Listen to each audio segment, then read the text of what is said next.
It seems teenagers just aren't getting the message. Get this, 86% of teen drivers admit they have driven while distracted, even though they know it's dangerous. Now, this study is a joint project between 17 Magazine and AAA. You can read more of the results on 405moms.com.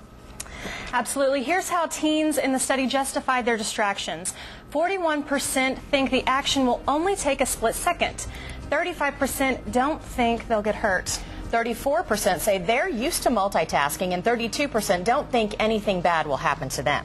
Last month, we went along with a trooper who was on the lookout for distracted drivers.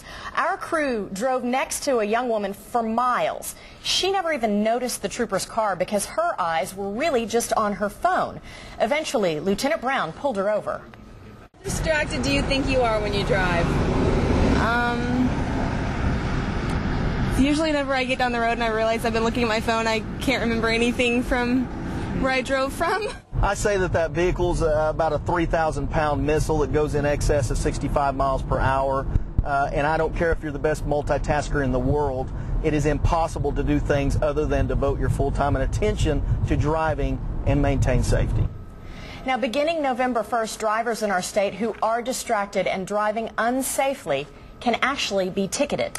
And Scott Merkley owns a Metro driving school and joins us with more on the dangers of teens driving while distracted. Thanks so much for being here with us, Scott. You bet. Thanks.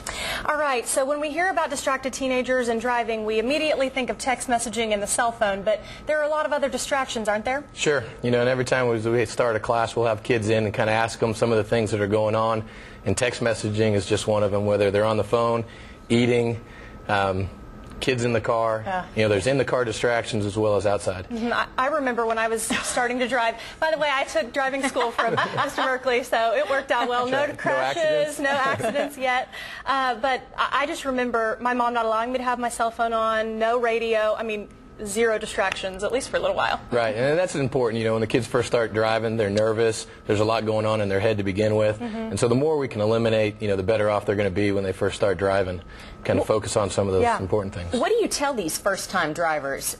They need to focus on safety. Right, definitely. And, you know, anything that they do, whether it be text messaging or there's other things, are going to keep their mind off driving and distract them. We want them scanning the road. We want them thinking about it. You know, as you said earlier, a lot of the kids say that they're multitaskers, which is good, because when you drive, you need to be a multitasker. You're looking, you're braking, you're steering, you're signaling. You know, there's just a ton of things you're doing.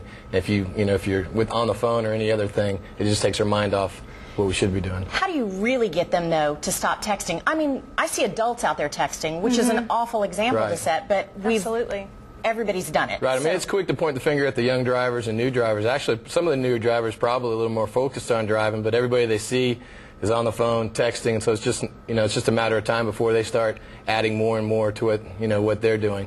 You know, we like to have them come in, kind of show them some of the consequences. We've got some really good videos that we'll show them where they have like onboard cameras in the car that show kind of how they're slightly distracted, where they take their eyes off the road, and before they know it, they've drifted off the side of the road, they overcorrect, and then the camera inside is showing you what's going on inside the car as well as outside the car. It only takes a second.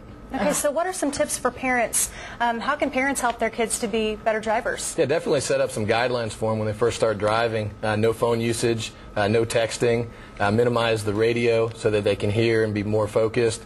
Our state has new laws that have made it easier for parents with only having one driver in the car when they first start driving, eliminating some of that late-night driving with multiple kids in the car. So I think that's helped parents quite a bit. That's right. And set good examples for your kids yourself. Yeah, that's the biggest thing is if you want them doing something, go ahead and do it yourself. Thanks for being here with us today. If you would like more on the classes that are offered at Merkley's, you can go to news9.com/405.